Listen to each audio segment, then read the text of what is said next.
ನಾರಿ ನಾರಿ ನಡುಮು ಮುರಾರಿ. ಇದು ಶರ್ವಾನಂದ್ ಹಾಗೆ ಸಂಯುಕ್ತ ಆ್ಯಂಡ್ ಸಾಕ್ಷಿ ಅವರು ಮೇಯ್ನ್ ಲೀಡ್ರಲ್ಲಿ ಆ್ಯಕ್ಟ್ ಮಾಡಿರುವಂಥ ಚಿತ್ರ. ಇನ್ನು ನಾನು ಈ ಸಿನಿಮಾನ ವಿತೌಟ್ ಝೀರೋ ಎಕ್ಸ್ಪೆಕ್ಟೇಷನ್ ಜೊತೆಗೆ ಸಿನಿಮಾ ನೋಡಿದೆ. ಇನ್ನು ಸಿನಿಮಾ ನೋಡಿದಾದ್ಮೇಲೆ ನನ್ನ ಒಪಿನಿಯನ್ ಹೇಳೋದಾದರೆ ಸರ್ಪ್ರೈಸ್ಲಿ ಐ ಲವ್ಡ್ ಇಟ್. ಚೆನ್ನಾಗಿದೆ ಸಿನಿಮಾ. ಇನ್ನು ಇದರ ಸ್ಟೋರಿ ಸಿಂಪಲ್ ಆಗಿದ್ದರೂ ತುಂಬ ಸ್ವೀಟ್ ಆಗಿದೆ. ಎಸ್, ಅಂದರೆ ಸಿನಿಮಾದ ಹೀರೋ ಒಂದು ಹುಡುಗಿನ ಪ್ರೀತಿ ಮಾಡಿ ಮುಂದೆ ಕರೆಕ್ಟಾಗಿ ಮದುವೆ ಆಗೋ ಟೈಮ್ನಲ್ಲಿ ಮತ್ತೆ ತನ್ನ ಎಕ್ಸ್ ಲವರ್ ಅವನ ಲೈಫ್ನಲ್ಲಿ ಎಂಟ್ರಿ ಕೊಟ್ಟರೆ ಅವನ ಸಿಚುವೇಶನ್ ಹೇಗಿರ್ಬೋದು. ಸೊ ಅದೇ ಈ ಸಿನಿಮಾದ ಮೇನ್ ಕಾನ್ಸೆಪ್ಟ್.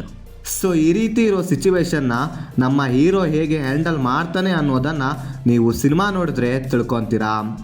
ಸಿನಿಮಾದಲ್ಲಿ ನನಗೆ ಇಷ್ಟವಾಗಿದ್ದು ಏನು ಅಂದರೆ ಶರ್ವಾನಂದ್ ಹಾಗೆ ಸಾಕ್ಷಿ ನಡುವೆ ಬರುವಂಥ ಕ್ಯೂಟ್ ಲವ್ ಸ್ಟೋರಿ ಪೋರ್ಷನ್ಸ್ಗಳು ತುಂಬ ಕ್ಯೂಟಾಗಿತ್ತು. ಅಂದರೆ ಕ್ಯೂಟಾಗಿ ಡಿಸೈನ್ ಮಾಡ್ಕೊಂಡಿದ್ದಾರೆ. ಅಂದರೆ ಆ ಲವ್ ಸ್ಟೋರಿನ ಕೇರಳದ ಕೆಲವೊಂದು ಪ್ಲೇಸ್ಗಳಲ್ಲಿ ಪ್ಲೇಸ್ ಮಾಡ್ಕೊಂಡಿರೋದ್ರಿಂದ ಒಂಥರ ಫ್ರೆಶ್ನೆಸ್ ಫೀಲ್ ಕೊಡ್ತು. ಆ್ಯಂಡ್ ಇದರಲ್ಲಿ ಇರುವಂಥ ಕಾಮಿಡಿ ಸಿನಿಮಾದ ಬಿಗ್ಗೆಸ್ಟ್ ಸ್ಟ್ರೆಂತ್ ಆಯಿತು. ಅಂದರೆ ಕಾಮಿಡಿ ಸೀನ್ಸ್ಗಳು ಪ್ರಾಪರಾಗಿ ವರ್ಕ್ ಆಯಿತು. ಹಾಗೆ ಸಿನಿಮಾದಲ್ಲಿ ಇರುವಂಥ ಸ್ಟೋರಿ ರೊಟೀನ್ ಆಗಿದ್ದರೂ ಇದರಲ್ಲಿ ಇರುವಂಥ ರೈಟಿಂಗ್ ತುಂಬ ಡಿಫ್ರೆಂಟ್ ಆಗಿದೆ. ಸೊ ಇದೇ ನೋಡಿ ಸಿನಿಮಾದಲ್ಲಿ ಮೇಯ್ನ್ ಆಗಿ ವರ್ಕ್ ಆಗಿದ್ದು. ಟೋಟಲ್ ಆಗಿ ಸಿನಿಮಾದ ಸ್ಕ್ರೀನ್ ಪ್ಲೇ ಆಗಿ ಎಕ್ಸಿಕ್ಯೂಷನ್ ಚೆನ್ನಾಗಿದೆ ಆ್ಯಂಡ್ ಇಷ್ಟ ಆಗೋ ರೀತಿ ಅವರು ಬರ್ಕೊಂಡಿದ್ದಾರೆ. ಅದೇ ಹೇಳಿದ್ನಲ್ಲ, ಈ ರೊಟೀನ್ ಸ್ಟೋರಿ ಮೇಯ್ನ್ ಆಗಿ ವರ್ಕ್ ಆಗೋ ಕಾರಣನೇ ಇದರಲ್ಲಿ ಇರುವಂಥ ರೈಟಿಂಗ್ ತುಂಬ ಡಿಫ್ರೆಂಟ್ ಆಗಿ ತುಂಬ ಚೆನ್ನಾಗಿ ಬರ್ಕೊಂಡಿದ್ದಾರೆ. ಇನ್ನು ಸಿನಿಮಾದಲ್ಲಿ ಇರುವಂಥ ಬ್ಯಾಕ್ಗ್ರೌಂಡ್ ಮ್ಯೂಸಿಕ್ ಹಾಗೆ ಸಾಂಗ್ಸ್ಗಳು ನನಗೇನು ಇಷ್ಟ ಆಗಲಿಲ್ಲ, ಅಂತ ಎಫೆಕ್ಟಿವ್ ಆಗಿ ಏನು ಕಾಣಿಸ್ತಿಲ್ಲ. ಸೊ ಡೀಸೆಂಟಾಗೇ ಇತ್ತು.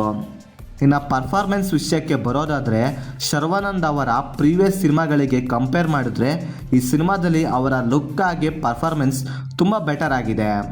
ಇನ್ನು ಸಿನಿಮಾದಲ್ಲಿ ಇರುವಂಥ ಇಬ್ಬರು ಹೀರೋಯಿನ್ಸ್ ಆ್ಯಕ್ಟಿಂಗು ಕೂಡ ಡೀಸೆಂಟಾಗೇ ಇತ್ತು. ಇನ್ನು ರಿಮೈನಿಂಗ್ ಆ್ಯಕ್ಟರ್ಸ್ ಅವರಿಗೆ ಕೊಟ್ಟಿರುವಂಥ ಕ್ಯಾರೆಕ್ಟರ್ಸ್ಗೆ ಡೀಸೆಂಟಾಗಿ ಆ್ಯಕ್ಟ್ ಮಾಡಿದ್ದಾರೆ.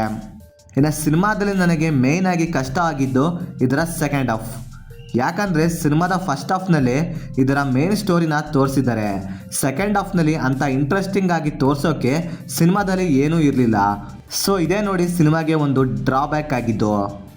ಹಾಗೆ ಸಿನಿಮಾದ ಸೆಕೆಂಡ್ ಹಾಫ್ನಲ್ಲಿ ಬರುವಂಥ ಕಾಮಿಡಿ ಸೀನ್ಸ್ಗಳು ತುಂಬ ಓವರ್ ಅನಿಸ್ತು. ಸಿನಿಮಾದ ಫಸ್ಟ್ ಹಾಫ್ಗೆ ಕಂಪೇರ್ ಮಾಡಿದ್ರೆ ಸಿನಿಮಾದ ಸೆಕೆಂಡ್ ಹಾಫ್ನಲ್ಲಿ ಇರುವಂಥ ಕಾಮಿಡಿ ಸೀನ್ಸ್ಗಳು ತುಂಬ ಕಮ್ಮಿ ಆಗಿತ್ತು. ಆ್ಯಂಡ್ ಆ ಇರೋ ಕಾಮಿಡಿ ಸೀನ್ಸ್ಗಳು ಕೂಡ ಪ್ರಾಪರಾಗಿ ವರ್ಕ್ ಆಗಿಲ್ಲ. ಕೆಲವೊಂದು ಇರಿಟೇಟ್ ಅನಿಸೋ ರೀತಿ ಇತ್ತು.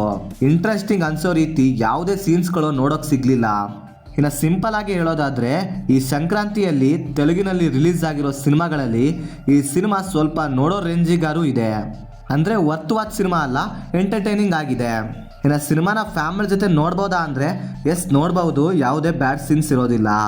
ಸೊ ಇದಾಗಿತ್ತು ಫ್ರೆಂಡ್ಸ್, ನಾನು ಈ ಸಿನಿಮಾ ನೋಡಿದ್ದಾದಮೇಲೆ ನನಗನ್ಸಿದಂಥ ಒಪಿನಿಯನ್. ನೀವೇನಾದರೂ ಆಲ್ರೆಡಿ ಸಿನಿಮಾ ನೋಡಿದರೆ ನಿಮಗೇನಿಸ್ತು ಅಂತ ಕೆಳಗಡೆ ಕಮೆಂಟ್ ಮಾಡಿ ತಿಳಿಸಿ. ಹಾಗೆ ಮತ್ತೆ ಬೇರೆ ವಿಡಿಯೋದೊಂದಿಗೆ ಆದಷ್ಟು ಬೇಗ ಸಿಗುವ. By friends.